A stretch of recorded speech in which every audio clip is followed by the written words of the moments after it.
Ladies and gentlemen, welcome to the Authentic Podcast with Justin Doulard. And thank you for tuning in to another episode. And now, this is the moment you've all been waiting for. Another genuine conversation with a unique individual. It's time!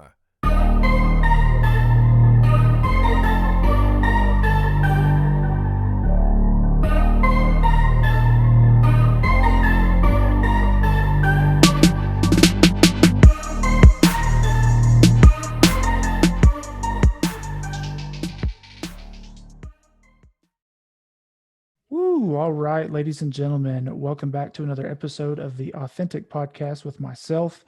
I appreciate you for listening and tuning in. Got a gentleman on tonight. If you were a mixed martial artist fan, this should be a good one for you. Love talking MMA, so it's a pretty easy chat. Hope it goes well, and I'm sure it will. What they say could be the hardest job in sports. We have a referee on our hands, Mr. Bobby Wombacher. And thank you for joining me, sir. Thanks for having me. Yes, sir. So first off, how are you doing? Doing well. This cold weather and the pandemic are wearing on me, but that'll turn around. Yeah, hopefully, like you said earlier before, hopefully it's we're on the back end of it and things are getting a little more up to speed. We got our first fight card this weekend with actual fans, even though it's across the pond. Still pretty cool. So yeah. How could you not have fans for this one? So, yeah. Exactly. Yeah. My brother, a very, very big fan of Connor, and he said that he doesn't think they would ever have a fight of his without fans, and so far he's right. So, yep. So let's talk a little bit about you and kind of how you got started reffing MMA, and then we'll kind of dive into it. So, okay, how I got into MMA, just like everybody else. I watched, and I put something on my fan page today about the Ultimate Fighter Season 1. Kind of today was the 16 years ago. I did see and that. I remember watching that with my family. Like that was I think it was on Tuesday nights, or maybe it was Thursday nights. I forget which night it was on, but it was a weeknight, and it was a must-see TV. And just like everybody else, I watched the VHSs of the first UFCs and followed it, and was a huge fan and got the pay-per-views when they were only doing one every 3 to 4 months. And so I thought, hey, I can do that. I can fight. I can, that looks easy. So the company I was working for, they moved me around a lot, and I ended up in Salt Lake City. And my favorite fighter, just because I was born and raised in Taylorville, Illinois, was Matt Hughes, because he grew up 20 minutes from me. And so, we followed him and knew him and things like that. So when I got transferred to Salt Lake, I had an opportunity to go and visit Jeremy Horn's gym. And anybody who knows MMA knows who Jeremy Horn is. So I had an opportunity. I started training there. The intention was to fight. And then I had an injury on my left shoulder blade. And the doctor said I couldn't grapple for 6 months. Well, before I lived in Salt Lake, I lived in Hollywood. And on my vehicle one night at the mall was a flyer for Herb Dean's course out in Hollywood. And I always kept it. And so when I got injured, I thought, I got to do something to stay involved in the sport. I love it, and just getting going. So I thought, shoot, I know the rules. Refereeing would be super easy. So I threw him down my $1,800, but bought a plane ticket, reserved my hotel, flew out, took Herb Dean's course, and failed miserably. That's when I realized that there was more to being a referee than just knowing the rules. So that's how I got started as a referee. I came back right after I failed. I got with Jeremy and actually did some one-on-one courses with DeMarcus Johnson. He fought in the UFC, and he trained with Jeremy and went back, passed the test, and then passed many others after that over the last I've been doing it for a little over 9 years now. So, yeah, that's how I got in. How does one fail the MMA class? So do you go through weeks of training and then you pass? Is it a written test? Is it a physical test? Is it? It's both. It's you got to take a written test, and obviously the written test is the rules, scenarios. You got to be able to explicitly put, what's happening, why, and all that good stuff. That part I passed. The part that I failed miserably was the physical part, where they would say, put on a Kimura. You have to explain exactly what you're doing, why you're doing it, where the pressure points are, because as a referee, that's important to know. Because if I go in to stop a fight and he's in a Kimura and I don't break it properly, I could injure him further, or he could get injured just based on the hold being applied longer than it should have. So there's more to it than just knowing the rules. You got to know all the holds. Whenever a submission's applied and the fight ends, it's up to me to record how it ended. So I'm the referee goes and tells the timekeeper, submission, tap out via key lock. Well, if you don't know what in the heck these are, you're going to that would be terrible. You're like, he did something with the arm and cranked it back. So that's what we're going to call him, submission by his arm. So I failed that part. I knew jiu-jitsu, but I didn't know jiu-jitsu. I mean, I knew what the basic ones were, but there's a lot to it that I didn't know. So the physical aspect is where I failed it, and I had to go back, and I just drilled it for days on days as, okay, this is it. And then getting all the holds applied to myself so I could feel where the pain was and how it felt and all that stuff. So anybody who's thinking about being a referee, I would say before you go drop your $1,800, or heck, it may be more than that now, make sure you know the ins and outs of everything. Yeah. When you went to that class, when you passed, when was that? What year? 2011. Okay. 2011. So you've been right about a decade. Correct. When you failed your class, was that something that was were you pretty embarrassed, or was there quite a bit of failures, or? I'm sure the pass rate is very low. Very low. And okay. they don't tell you that you pass or fail right there. You go and you take it, you do your thing, you go home, and it usually takes about 2 weeks before they get you the results. Okay. And I was really confident on the rules part because I knew the rules. I didn't know them the way I know them now, but I knew what the rules were. Now I can recite every rule front to back, just because you got to know them.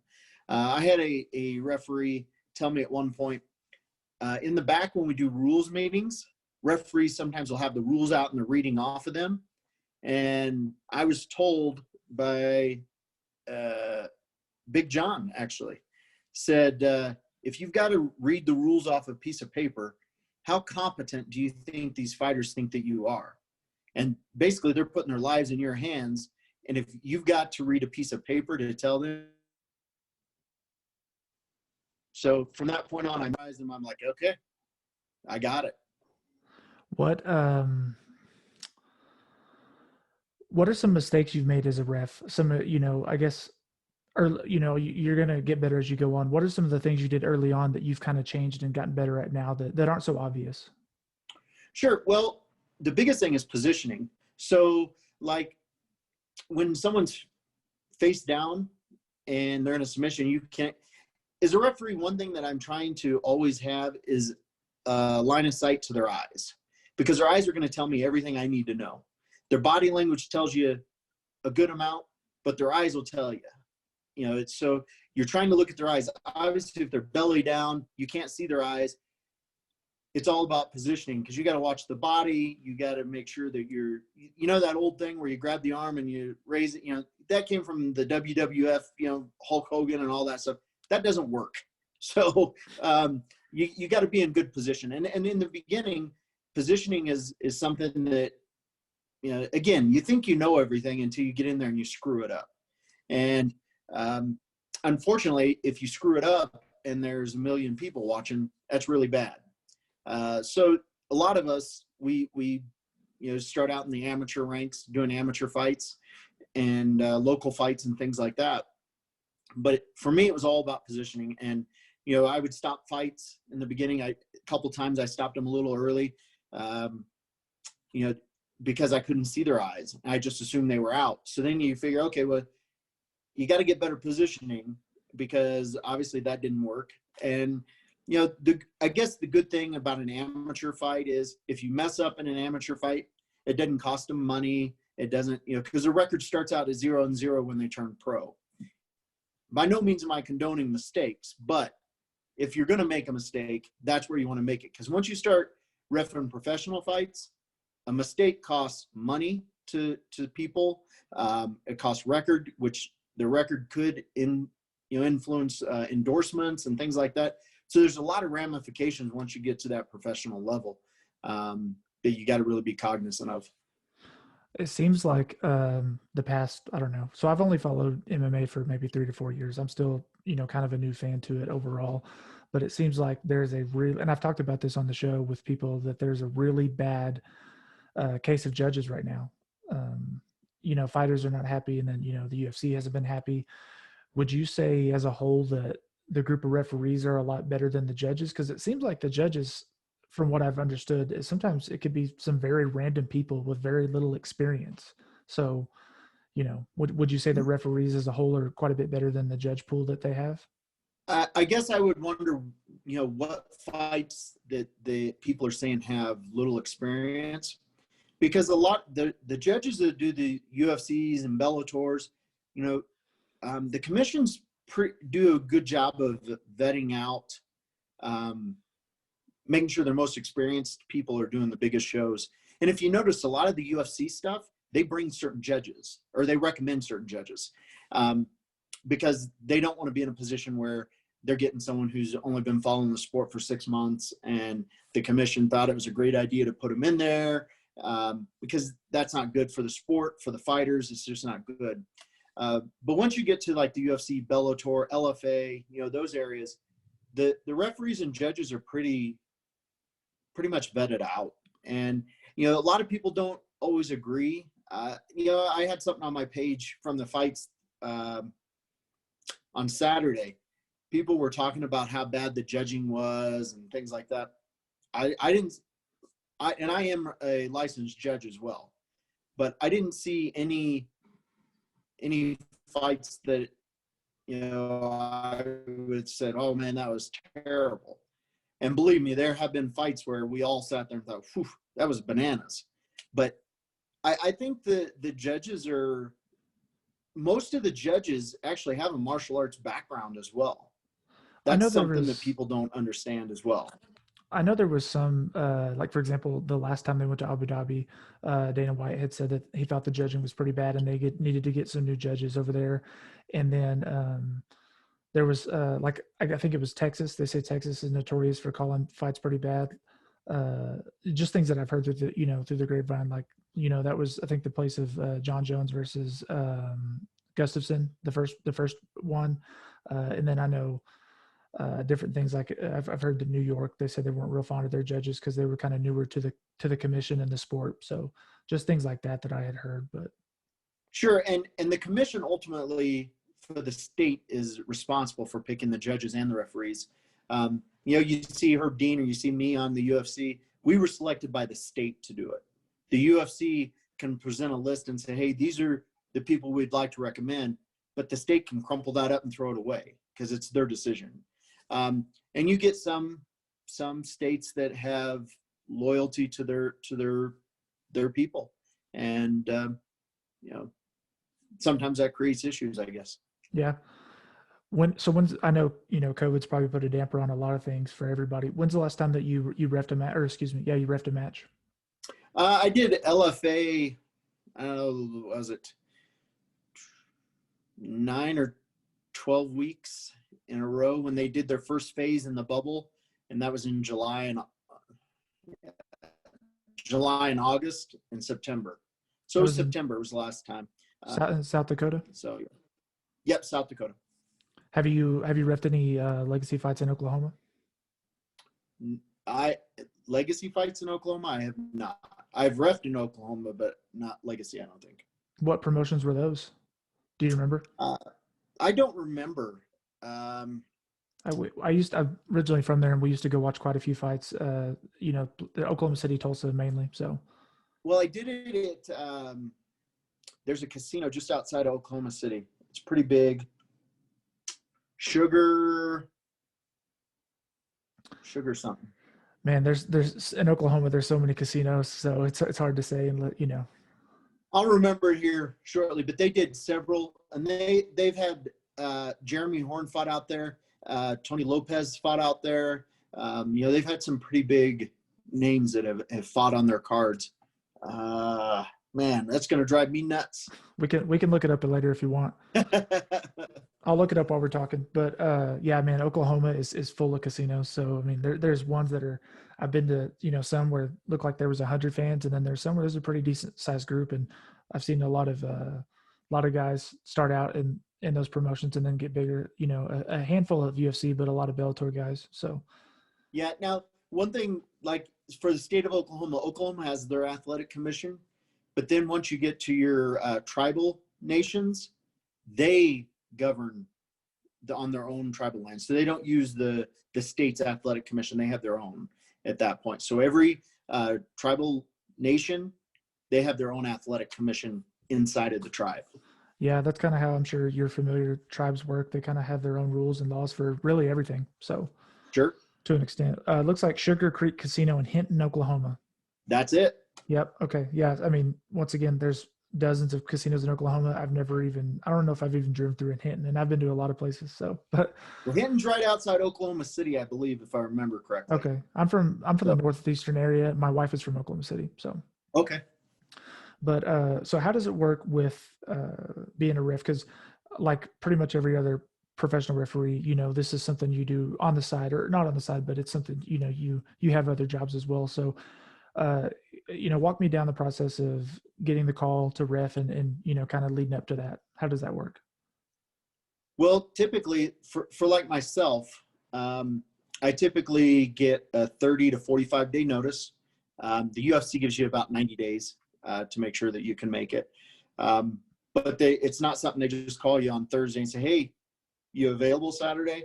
It's when COVID's not going on, I'm typically booked out every weekend for 45 to 90 days in advance, because you'll get some states that know that they want you to come out, they got a fight coming up, and they know that your travel schedule. And for me, a lot of them know that I'm busy, so they'll call me and give me enough notice. And typically my schedule's made, and that's how I do it. I love it. How much film do you watch to study? Do you do that at all? I do. In the beginning, I did a lot more of it. And in the beginning, I've got over 5,000 fights I've done now. So 5,000? 5,000, correct. Wow. A lot of fights. So, but in the beginning days, 9-10 years ago, I would go do a card in these states. There'd be 16 to 18 fights on the card, and I'd be the only ref. Seriously? Now it's kind of evolved to the point where you've got 2 refs on almost every single card, even the small local ones. But in the beginning, it would be nothing to do 16 to 18 fights in a night. Just that's the way it went. And that'd be on Friday, and then Saturday you would go somewhere else and you do 14, 15 more. So getting to the number of fights was super easy in the beginning, just because there was just so many. And the number of refs weren't as high. Now a lot of people come in and they try to be a referee, and you try to work with them and talk to them, and some people don't realize the pressure and the stress involved until they get in there, and then after one show they're like, I can't do this. And I told you it's a lot different than what you see on TV, but yeah. I'm going to assume, not to knack the profession, I'm just going to assume this is one of those jobs that you don't do it for the money. You do it because you love it and you enjoy it. Correct. You don't do it for the money. I absolutely love the sport. I absolutely love the athletes that I get in there with. I love watching them progress. I can't tell you the number of people that are in the UFC that I've reffed outside the UFC before they got there. and that's exciting because for me, and not all referees travel like I do. Some of them, it's very difficult to get into other states. You typically referee in the state you live in, and that's just about all you'll go. I've been fortunate enough, I've reffed in 29 different states. I love it.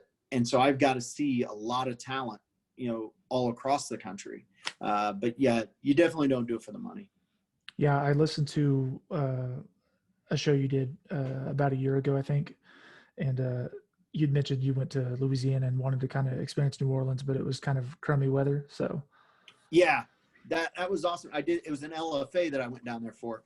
I did an LFA on a Friday. I think it was in Lake Charles, Louisiana. And then Saturday I did a show. I can't think of the name. It was about an hour north of New Orleans. So after the show on Friday, I drove down to where the show was on Saturday. I got up early, went down to New Orleans because I'd never been, and kind of went around down there. It wasn't real busy because it was morning. It was raining, bad weather. But, man, those people down there are awesome. I would go back to Louisiana any day of the week at any time. They treat you, and I say this all the time, Louisiana, Mississippi, and Alabama. Ref down there, and I've been lost. And every single person I've ever interacted with, very helpful, very respectful. It's awesome. Where some of these other places you go, you're like, I'm not getting out of the car and asking for help. I'll just struggle through it. But down there, man, they just treat you so well. And then you get to the event, and the fans are so passionate, but they are so respectful. And it's just a different vibe, and I love it. Yeah, man, it's Southern hospitality is what they call it. So absolutely, I agree. Yeah, I know you. It's a real thing for sure. I know you said that you intended on getting out there on one of those swamp tours. So I would say when you go back, you have to do it. It's a blast. It's so cool. So I've been. See, I did. Oh, you did? I did. No. When I was down there, I did a Titan FC in Alabama, and then the next night I did Mississippi in Biloxi. And so I stopped in between my drive, and I did a gator thing on the swamp boats, the airboats. The fan boat, yeah. Yeah, and that was awesome. But I didn't get to do it in Louisiana. The commissioner down there actually has said if I come back down, I guess he knows some people. And so, I'm super excited for that.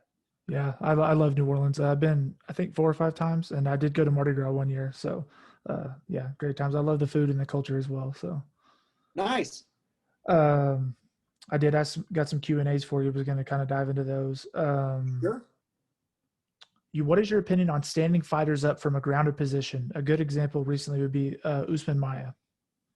Okay, so my perspective, and I will tell the fighters this because a lot of people don't understand is in the back before the fights, if it's a small local show or a regional show, we do what we call a rules meeting where we bring all the fighters in and we talk and we go through all the rules and kind of what we're looking for. And so they know what the expectations are. You get to the bigger shows like Bellator and UFC, you show up, the commission hands you your assignments, then you don't know in advance. Then you go and you talk to your fighters individually. So I will go through it with the fighters and I'll let them know, look, I don't know what type of game plan you plan to impose tonight. It's not my job to know that or to try to guess what it is. So in the first round, I'm going to let you kind of, if you're on the ground, I'm going to give you more time on the ground because that may be what you're trying to do. Okay. But if there's not a lot of action, I'm very verbal, everybody can hear me. When there's a lot of fans there and it's loud, I try to make sure people in the 6th row can hear me. That's always been my objective. Sometimes can't happen because it's so loud. But in the beginning rounds, the first round or so, I'll let the action play and I'll let it go and, I'll see what they're trying to do. If they're not really trying to advance, because the key is they got to be advancing their position to finish. Okay. So people say, well, you improve your position. Well, if I'm in half guard and I want to be in half guard and I can do more damage from half guard personally, why do I got to get to full guard to maintain my position? So, they just got to be advancing to finish the fight. So if they're throwing strikes, elbows, whatever it is, and they're clearly trying to do something with it, I'll let it stay. If it's stagnant, I will warn them. In the first round, I'll typically warn them, and then I'll give them, 5 seconds, something like that. And nothing happens, I'll warn them again. And it'll be a more stern warning. Hey, I'm going to stand you up. And if you hear me through my mic or whatever, I say that to them. You need to improve or I'm going to stand you up. So there's no like, oh, I didn't know you were going to stand me up. No, I told you I was going to stand you up. And so that's how I play that. As the rounds go on, my time limit kind of reduces. So if they get first round, they do that. And then the second round, they come back out in a 3-round fight and they do the same thing and they're not advancing. The time that I'm going to allow them to be there is less. My warnings are going to be quicker. We get to the third round, it's going to be a much shorter leash because if they're not trying to advance to end the fight, then I want it to be back up to a neutral position. Good stuff. Let's talk early stoppages and late stoppages. First question, I'm sure this is a yes to some extent, but do you have any major regrets with any stoppages you made? Maybe too late, too soon? The only major regret I have is when I first started, I stopped an amateur fight and I shouldn't have. And soon as the rule that you have in, as a referee is once you stop the fight, you never restart the fight. Like it's over. If you've messed up, you just eat it. Like you own it and it is what it is. So in that case, I stopped the fight and I knew that it was a bad stoppage. I went back in the locker room afterwards and just like, look, you need to appeal it to the commission. This is how you do it. I'll go to the commission. I will say that, and I'll admit my fault. And that's what I did. And it actually got overturned from a loss to a no contest, which was the right decision.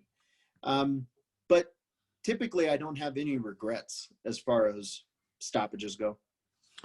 I was going to talk to you about some of the more recent ones in the UFC that I've seen. So, and a lot of these could be just fan perspective, everyone's an armchair quarterback, but Sure. So you got early stoppage, Cejudo versus, two people. Henry Cejudo when he fought TJ Dillashaw was arguably an early stoppage to some people. And then you got him versus Cruz, which mainly Cruz being the advocate that it was an early stoppage. So any thoughts on both of those?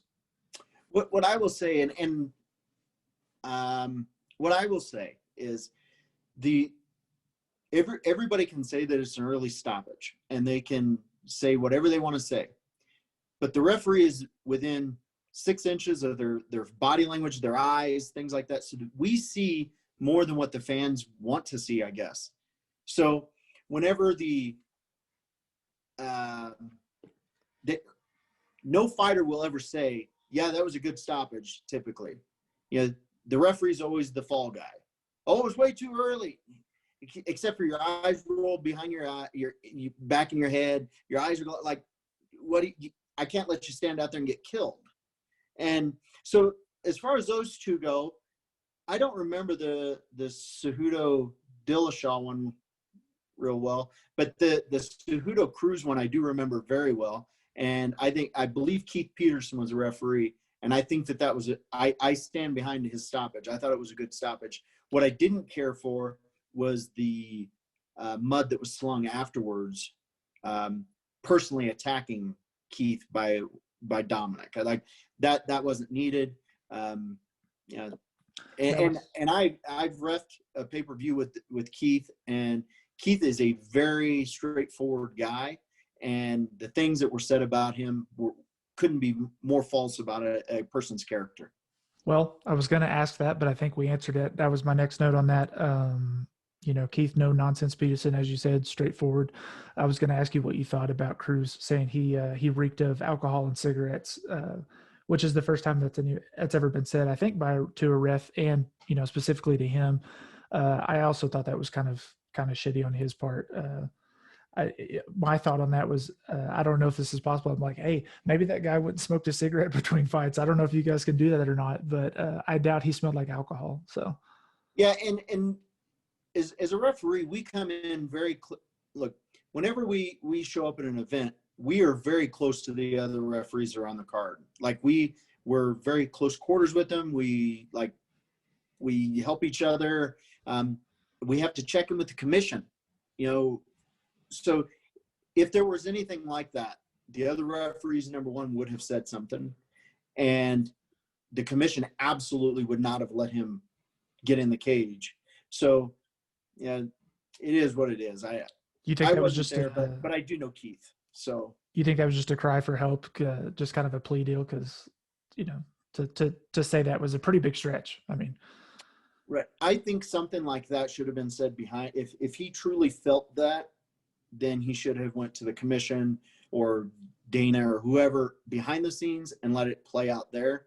I just know that would not have been Keith. So yeah, I mean, my thought process is if you walked into the cage and you would have smelled it first on him, and then maybe been a little concerned, like, hey, this guy smells kind of funny. Not after you lost the fight. So when you're all amped up and juiced up. Well, on top of that, Keith would have had to meet with him before the fight to cover the rules. So if anything were like that, you think the fighter would have told his manager or his coaches, and they would have, went and did their due diligence to try to say, hey, I don't want this ref because X, Y, Z. So we can pull out the Mari tape and say the lie detector says that is not true. I wasn't there, but I would have a very hard time believing that with Keith. I agree, despite who the ref is. I don't know any of them, but I thought that was an outlandish statement. So I think he got his ass whooped and he was upset. So well, again, the easiest guy to blame is the referee. So hardest or the job in judges. Sports. Let's see. Okay, those were some early stoppage talks. Late stoppages. So some examples, if you watched them, you got Jose Aldo versus Peter Yan, that looked kind of late, and then Anthony Smith versus Glover Teixeira. Is that how you say his name? Teixeira. Okay. So Aldo Yan, if you watch that one, Aldo was on the ground pretty helpless for a while, and of course he's a former champion, so maybe they let it go on. And then we can hit that one. And what I thought was wild with Anthony Smith, who is like ridiculously tough. I don't know if you watched that one, but he hands his teeth to the referee in the middle of the fight. Did you see that? I did. That's insane. So any thoughts on those? Well, as a ref, our job is to know the two fighters that are in there. One of the things that you want to make sure you don't do in a high profile fight, especially, is stop it too soon. So you got someone, let's use the Aldo Yan fight. You got Aldo in there who has been a champ, dominated for oodles and oodles of years, like just dominated. You want to make sure that you give him every opportunity to, or any fighter for that fact, you want to give them every opportunity. As far as I'll switch gears to the Smith Teixeira. I would not have stopped that fight. I would. So you let it play out like it did? I would have played it out exactly the way it went.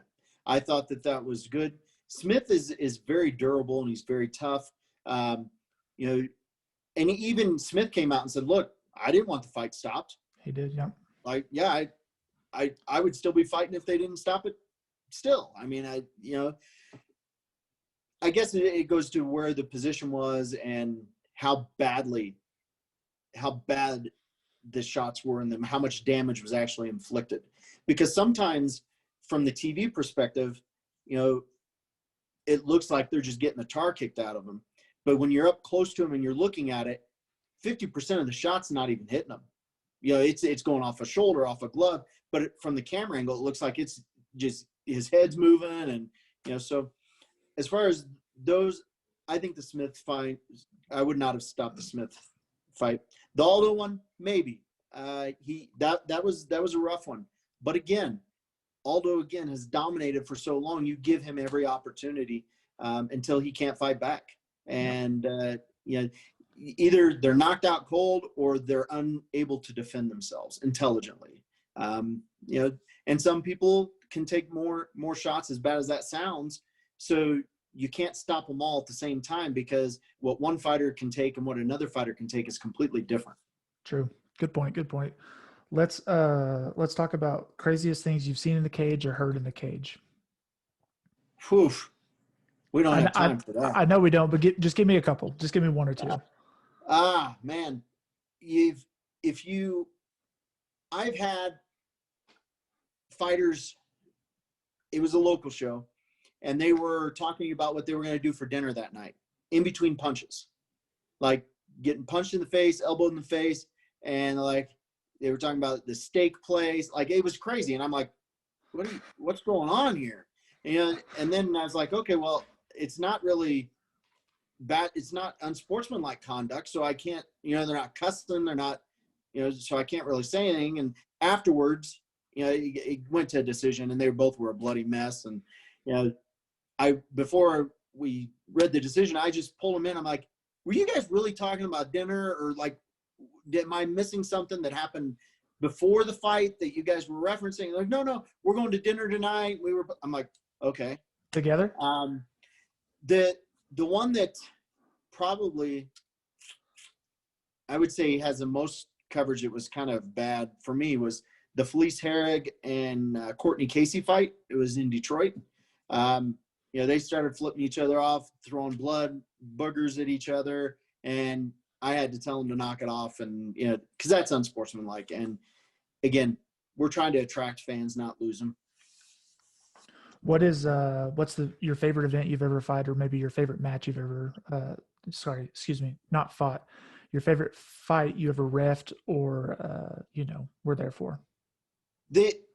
I will tell you my favorite fight, and there's a lot of them that are up there, but my favorite fight is the Yancy Medeiros and Alex Oliveira, I think was. Yeah. And you ref that one? I did. And it was in Detroit as well. And it was, if you have not seen that fight, you need to go watch it. I have not. It went from one guy going down to the other guy going down, submission, foul to foul. I mean, it was a blast. And those guys, I went back afterwards and was talking to them, and just, they both went to the hospital afterwards. It was a hell of a fight. And, people ask me all the time, and that by far had me going. Like, you're in this huge arena, there's tons of people watching on TV, and I mean, one guy goes down, then another guy, and it was crazy, and it was a fun fight. You got any favorite venues or favorite cities? Whew. I enjoyed going down to Louisiana when I was down there. As far as states go, probably my favorite venue. I did one outside in Vegas, and it was on the, I think it was the G Hotel or something, but it was outdoors on the street, and that was awesome. Was that? They had the cage set up, and then they had their seating, and then they had things blocking people from the streets so they couldn't see it. Obviously to draw in people, but that was a lot of fun. That's got to be a hot one, I assume, if it was anytime near the summer. So it was in October, I believe. Oh, that's not bad. Yeah, it was in October, and it was at night. It was awesome though. We had a lot of fun there. Yeah, that's good stuff. Thoughts on live scoring for MMA? Whew. I guess from my perspective is, I think that if a judge sees that their peers had it going a different way, it could influence them to judge it a different way in another round to try to make up. I had heard that, some comments, I don't know if it was Dana or somebody said that, if someone knows they're comfortably ahead, it could be a boring fight in the third round because they would avoid it and all that other stuff. I don't know that the fighters necessarily would do that more than they already do. Fighters think they're up, and they kind of avoiding stuff and things. but I don't think the live scoring would impact a fighter's decision to take it easy, because in fairness, it's still a fight. If they get caught with a punch, I mean, it's over. So they're not going to, I don't think they'd play it as safe as people think. I think more of the detriment would be, a judge seeing their peers going a different way, and then that influences their scoring for the next round. If it's a close round, they're like, oh, well, I was behind here, I'm going to give it to this guy. That would be my only thing. Other than that, I like the idea. I don't know how you make it foolproof, but I like the idea of not being a big surprise as far as 30-27 for one guy and then 30-27 for another guy. Like, that should never happen. Where you're sitting and viewing the fight, you get different perspectives, different angles. So I can see how the scoring can be different, but there is no way that you should ever have one fighter winning all the rounds and then someone else say, nope, that other fighter won all the rounds. Like, that should never happen. You ever think with like splits and draws? Are you, I don't know. I always thought, it's obviously unorthodox and kind of hard, but maybe creating some type of overtime or an extra 2 minutes or something to avoid a split or a draw. Cause sometimes there's fights that are just phenomenal and it's hard to tell, but those just seem super annoying as a fan. And obviously I don't think the fighters like them either. So. Right. I don't think you can do that. And the reason being is by the time you would know that it was a split or a draw or whatever it is, the fighters have already cooled down. It's already been more than their minute break period. So then you're dealing with fighters that have cooled down and they wouldn't be able to come out and perform the way they would want to, or that, they had been performing necessarily. That's another reason why you don't ever restart a fight after you've stopped it and said it's over. And then you realize you're wrong and you're like, oh, we can restart. You can't, because you got fighters that have cooled down. There's so many variables and elements involved that kind of take away from the fight itself, if that makes sense. Yeah. So obviously Dana White is a polarizing figure, always entertaining and sometimes controversial. What do you think about sometimes after the fights, whether he may be right or wrong, sometimes he will roast these guys, these referees. He's been known to, basically just bash them in the post-fight conference about, hey, that was the ref did a terrible job. He called it too soon, or he let it go on too long. I talk about it with my friends and stuff, or my buddies, and it just seems like sometimes he's never satisfied. Sometimes he wants him to protect the fighter. Then sometimes he's like, why didn't you let him fight? It seems like he can't make his mind up. And I in my opinion, he's said worse things, but I think it's just kind of disrespectful to the referees to be so nitpicky. That's his job. That's his investment, I guess.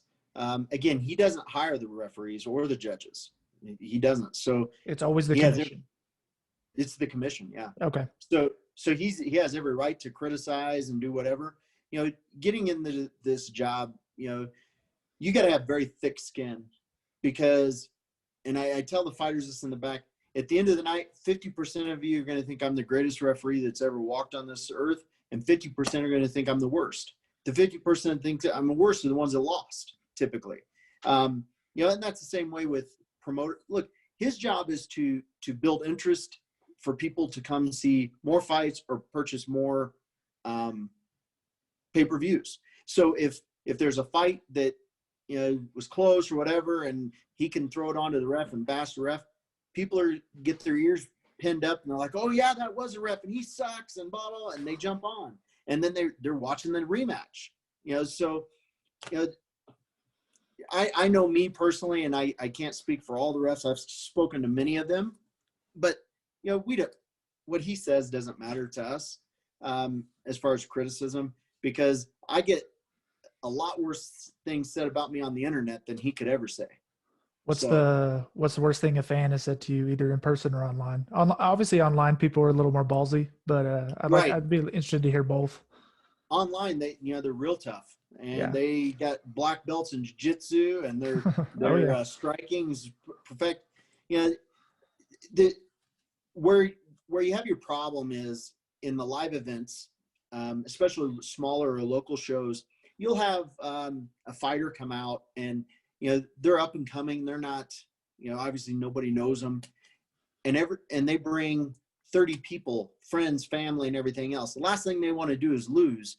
And so I've had a dad of one of the guys. It was a heavyweight fight, and I stopped the fight. I mean, he got clocked. He went down, and as a referee, you're watching the way they fall. You know, if I hit you in the face and you go to fall down, you're going to use your hands to kind of brace so you don't hit face first on the concrete, right?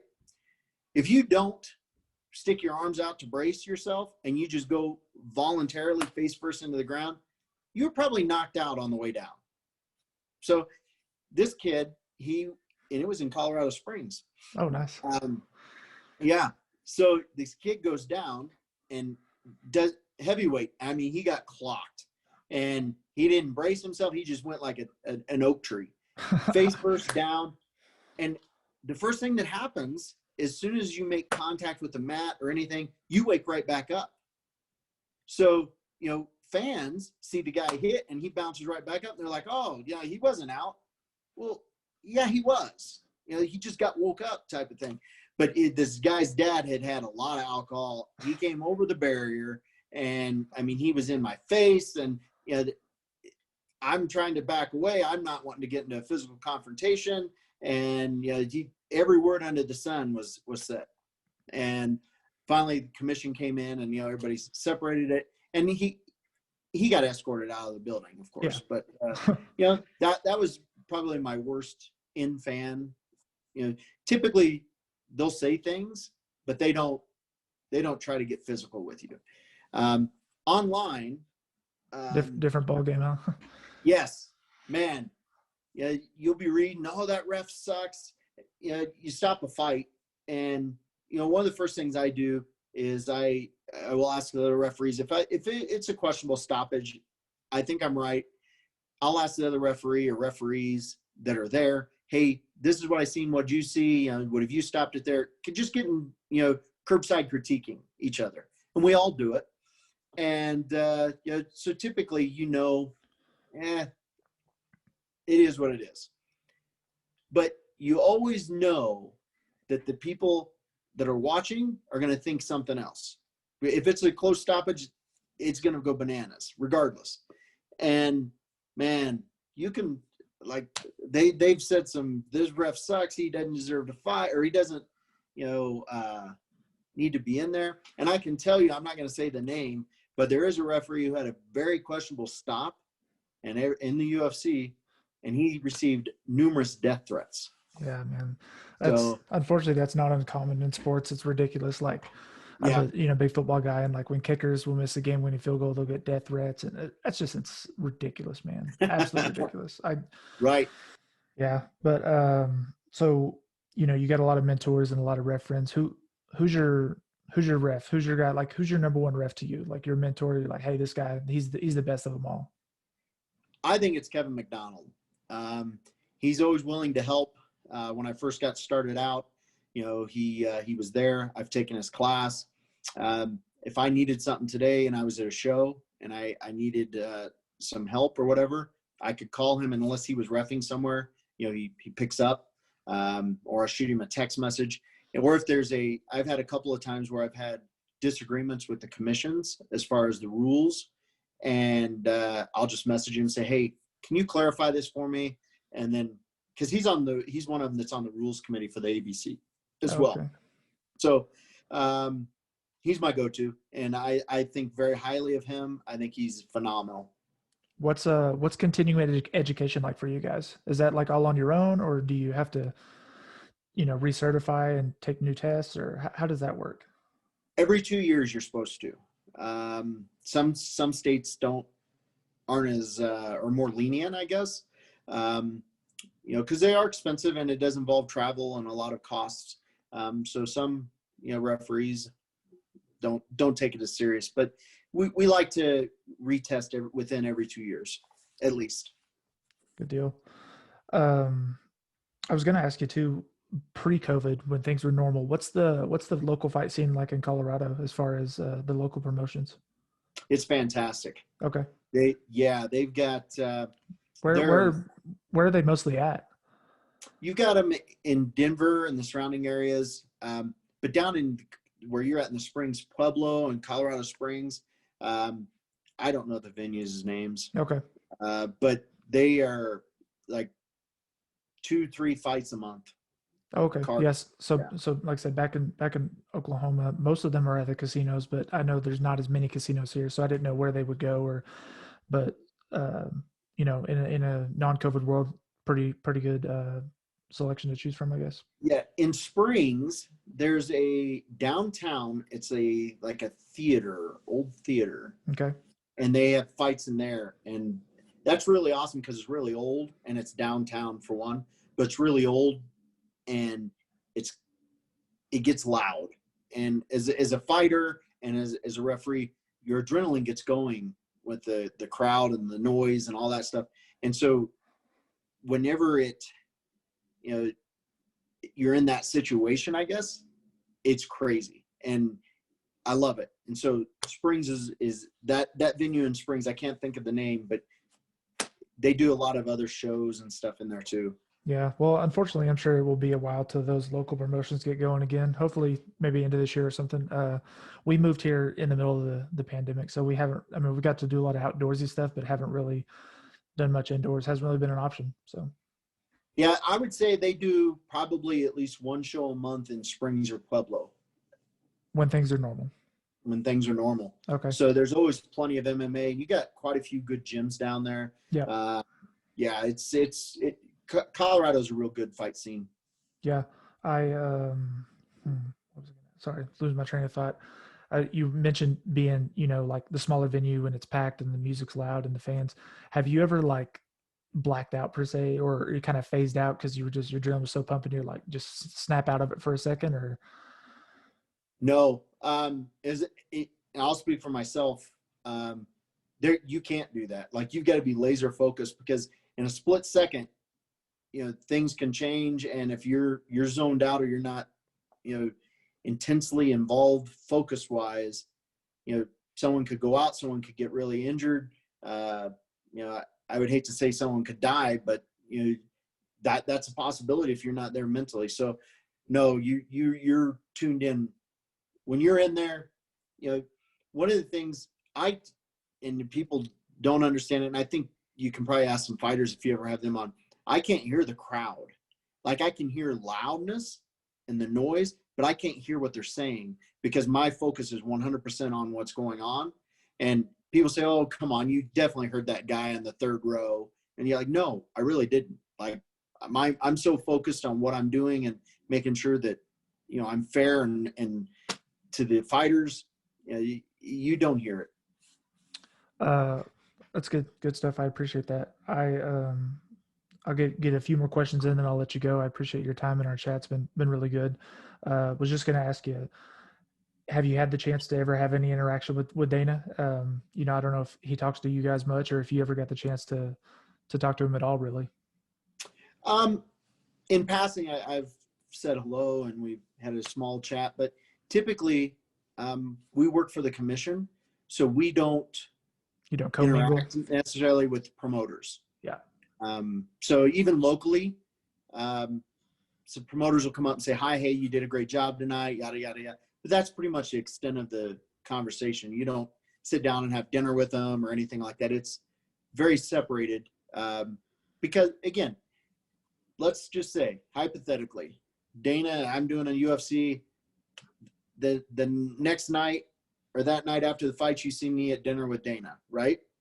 And the co-main event, I'm reffing, and I stopped it, and it was Dana's, you know, guy that they think Dana favors or whatever.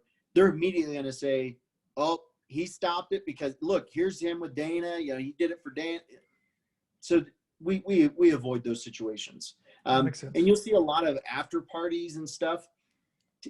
I've always been told by very, very respectable referees, you don't attend after parties, regardless of who invites you. If a fighter's going to be there, you don't go, because you don't want someone to take a picture and, you know, you're hugging so-and-so who just won in a controversial fashion. Like, see, they're buddies. They hang out. They had drinks. You know, I want it overturned. So you avoid the whole situation. So after fights, for me, I do the fights. I'm trying to get be the first one out of the venue.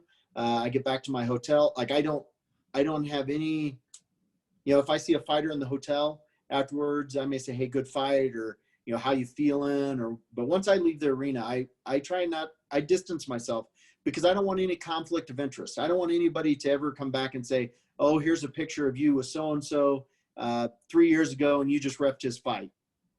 Yeah, nope, you're not going to find that on me. So yeah, that makes sense. And that's super smart. You got any fights that you're going to be on coming up? Anything for 2021 or anything we can watch soon? I've got a few things that I think are going to materialize, but I can't share them at this point. But I do have a couple that will be on pay-per-view. So we can expect to see you in the near future. Very near future. Deal. And hopefully this pandemic thing ends and you guys can see me at least every month on TV, right? Yeah, that'd be great, man. There's a lot of good ones coming up. So There are. Yeah, I mean, as a fan, you excited for this weekend? So I think the card tomorrow is going to be good too. Mm-hmm. I think that there's a lot of good fights on there. This weekend, I reffed in Louisiana and Poirier was there, cornering guys from his gym. It's been a few years back. And so I did have some conversations with him about the first McGregor fight, ironically enough. And, I'm excited to see, and I put this on my page too, I'm excited to see which fighters evolved.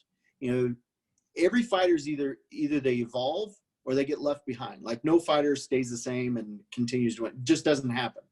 So it's going to be interesting this weekend to see which of the two have evolved the most, because the fact of the matter is Conor and Dustin are top tier level fighters. Like that's just the way it is. They're top of the food chain. All it takes, and people don't realize it, all it takes in those types of fights is one little mistake. One little mistake and it's over and everybody's unhappy. So it's going to be interesting to see who's evolved the most. So I'm excited for that. And then the co-main event. Like I think Dan doesn't get the credit he deserves as a fighter. I think he's a phenomenal fighter. I think he's up there on the top of the food chain. And I got to say, they did not give Chandler any gimme fights. No, like he's not at all. coming in, he's going to the deepest part of the ocean right off the bat. Yeah. Like when they announced the fight, typically you bring in somebody like that, you give them a fight to build them up. Like they're not doing that. And people said, well, do you think Hooker can win this? I think Hooker can win this fight. Absolutely. Just like I think Chandler can. I think the main and the co-main are going to be worth the price of all the other fights are going to be good. And usually the best fights are the ones that nobody's, hyped up and they turn out to be just the best fights. Yeah. Those Those top two fights, I think they'll both be phenomenal fights and could both win fight of the night. Like I think they're that strong of fights. So I'm super excited for this weekend. Yeah, same here. With Chandler, like you said, they just threw him right in the mix because he's got this one, and then he was an alternate, with Gaethje and Habib, which is crazy. Hadn't even had a fight in the UFC, and he was an alternate, and flown out there, made weight, something I don't think we've seen in a while. But like a lot of those guys, he says, he's one of the top ones in the world, and so he's like, I want to get right in the mix, So, and they gave it to him. Well, you're new to Colorado. Do am. you know how many of the UFC fighters actually train here? I know a few. So I go to a gym here. I'm like obviously a beginner here. I go to Warrior MMA, and she doesn't train there, but she comes by there often to spar and grapple. Tisha Torres. Yep. I've seen her. Like I said, she's not there full time, but she comes and trains with one of our girl fighters, and then of course her partner Raquel Pennington. Yep. I know those two, and I know there's a handful more, but I'd love to hear. Yeah, you got Magny who's down there. Mm-hmm. You got Gaethje who's Gaethje's in Denver area. Yep, Overeem's up there. Curtis Blades. It's just crazy. Colorado has a lot of high-level fighters. And if you go to these local fights, they'll be there cornering the fighters and stuff, which is phenomenal for the fans. Like Mm-hmm. It's really good. So I'm hyping the Colorado scene so you can get out and see it. Yeah, hopefully we can, man. Like I said, I know those two just because I have seen teach at our gym. And then I totally forgot about Gaethje being up in the Denver area, but then Rose Namajunas is there as well. So, Yeah, and so's Anthony Smith. He comes over here now from Nebraska. oh, okay, nice. Yeah, Yep. I knew some of them, and then I know Cerrone is from here. Went to high school here. A guy that I had on my podcast is kind of connected with him and stuff. So that's cool. Hopefully we get to see that stuff sooner rather than later. So. Yeah, agreed. One or two more questions and we'll let you go, man. I do appreciate it. I want to be a referee. Give me some advice. Give me some sound advice. I want to jump in this thing and go do it. What do you got for me? First thing you need to do is you need to check with your state. Every state's different on what the requirements are, because what's required here, you couldn't, like you go to Nevada or California, no dice. So you check with the state that you're in. Figure out what the requirements are. Make sure you meet them first off. And if you don't, then you need to work towards it. Then the next thing I would say is make sure you get into a gym. It's one thing to know the rules, but you've got to be able to apply everything, and you've got to know everything as far as the fight game goes. If you don't know one thing, then you potentially could cheat one fighter out, and you don't ever want to do that. I have a lot of fighters that request me and say, hey, we're glad you got my fight, things like that. You never want a fighter to say, hey, I don't want that guy because he blew it. He doesn't know what he's doing in there. He's not competent. So as what I tell people, and I get a lot of messages on my Facebook page asking me that very question. And I say, first thing, check with the state, see what the requirements are, get into a gym, figure out what everything is. Just because you've seen it on TV does not mean you know how it feels or where the pain is or, how to get out of it. Like, because if someone's in a Kimura and they're starting to get out of it and you stop the fight and you're like, well, I was getting out of it. And you're like, well, I didn't know that. Okay, well, that's a problem. So find out what your state requires, get into a gym, then take a class and make sure you pass the tests. Great advice. And I do want to clarify that question was not for me. I do not want to be a referee. So for anybody who may want to do that, it's pretty cool. And also, I get a lot of people that I mentor, that ask me questions. I stay in contact with them. And then if I do a fight in their state, I bring them out, let them shadow me and, see firsthand. Obviously, they don't get into the cage, but they get to see what happens before the fights that nobody else gets. The fans don't necessarily know what goes on. So you get to show them there's a lot more to it than just showing up and getting in the cage. Sure. Are you still training actively or no? You got to be real careful at this level now because conflict of interest again. If I'm training at one gym and there's a fighter in there and all of a sudden he's on the card, now everybody's going to say, well, he trained with him. Well, no, I didn't, but we were in the same gym. So you got to be real careful and you got to really spread it out. You can't really be a regular at any one gym type of thing because you'll get that conflict of interest. Yeah. Well, you sound like you've got all your dots crossed and your P's and Q's, making sure that, no conflicts of interest and, nobody can accuse you of cheating per se. So. Correct. And it's unfortunate because there are a lot of people and not necessarily the fighters. It's more of the fans and they pull everything up and then they stir stuff up. And, most of the fighters, the MMA community is a very small knit community. Even, UFC fighters and Bellator fighters, and then your local fighter, like everything is pretty tight knit. And, there's a level of respect amongst all of us. So typically a fighter doesn't complain about that stuff. It gets started somewhere else. So, yeah, but I just want to make sure that I'm fair to everybody.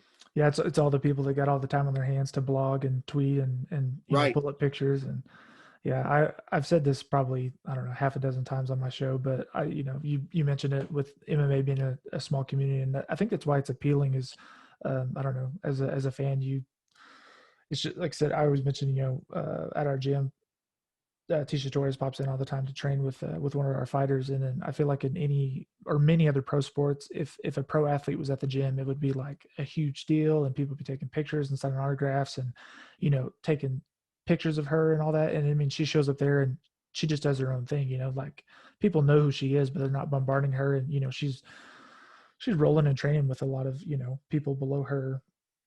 It's just business as usual. Yeah.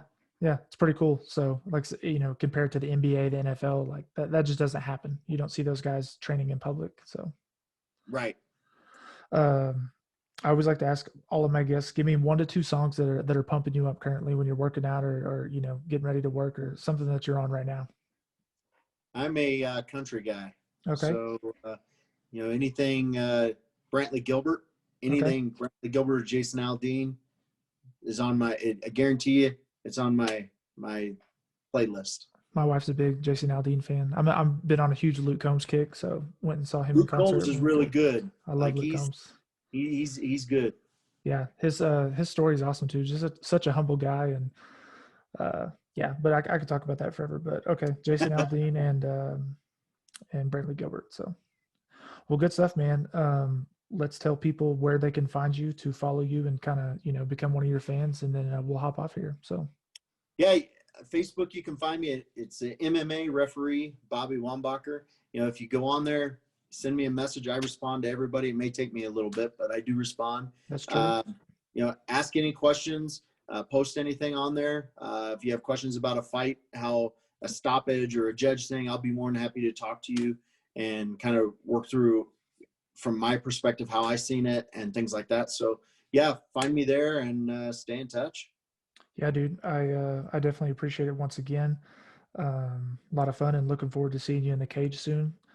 And that's all I got. I'll add your links in the show so people can click on those as well. And that's it, man. Thanks once again. All And right. Thanks for having me, man. yeah, everybody, Bobby Wombacher. Thanks.